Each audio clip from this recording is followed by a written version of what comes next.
prijatelji, pozdravljam vas! U današnjem videu govorimo o jednostavnom, jeftinom i ekološki prihvatljivom načinu pikiranja mladih biljaka. Pikiranje mladih biljaka paradajza je proces njihovog presađivanja iz zajedničkog im sjemeništa u zaseban veći prostor za razvijanje korijena i napredovanje, a sve u cilju dobivanja kvalitetnog rasada. Najbolji rasad dobija se pikiranjem u glinene, plastične ili papirne saksije ili čak upresovane kocke. Proizvodnja rasada u saksijama je dosta skupa i isplati se jedino pri gajenju najrajnijih usjeva. Ne bacajte rolne toalet papira. Koristit ćemo ih za presađivanje sadnica kada su dovoljno velike, ali morate biti vrlo nježni kako ne biste slomili ili savili biljku. Većina biljaka bi trebala biti spremna za presađivanje kada imaju 2 seta listova i dostignu visinu od oko 3 do 10 cm, ali to se razlikuje od biljke do biljke. Ako donji listovi počnu da žute, znak je da našim biljkama treba veći prostor za uspješan daljnji rast. Temperatura supstrata treba biti između 15 i 20 stepeni Celzijusa kako mlade biljke ne bi doživjele temperaturni šok. Poredajte rolne na odgovarajuću podlogu, to mogu biti tepsije, gajbe, tacne ili bilo koja druga podloga sa koje nećete pomjerati vaše biljke sve dok ne dođe vrijeme da ih posadite u vaš vrt.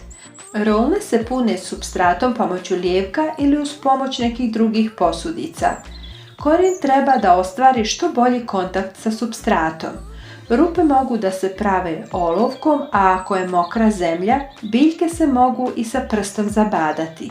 U svakom slučaju treba napraviti udubljenje na sredini.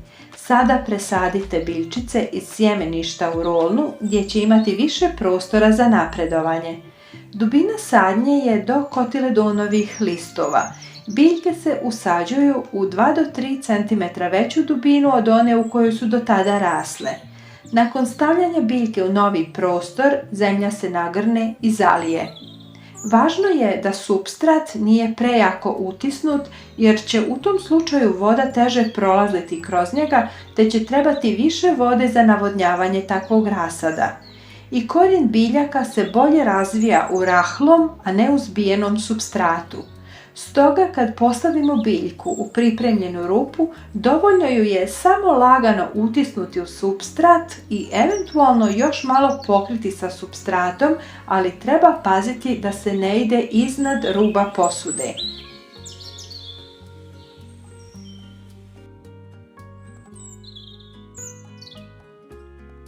Nakon rasađivanja, biljke zalijte vodom koja je odstajala 24 sata u istoj prostoriji u kojoj vršite presađivanje.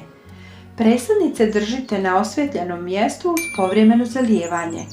Biljke se prije rasađivanja na otvoreno iznose nekoliko dana napolje, ali postepeno, svakim danom sve više da bi se adaptirale na prirodne uslove.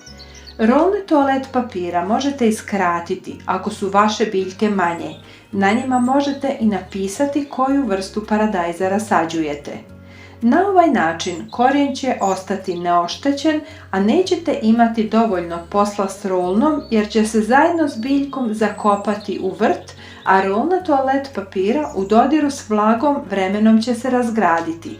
Na ovaj način možete da sadite bilo koju biljku koju želite. Dragi prijatelji, ako vam se ovaj video dopao, lajkujte ga i pošaljite i vašim prijateljima. Hvala vam na tome!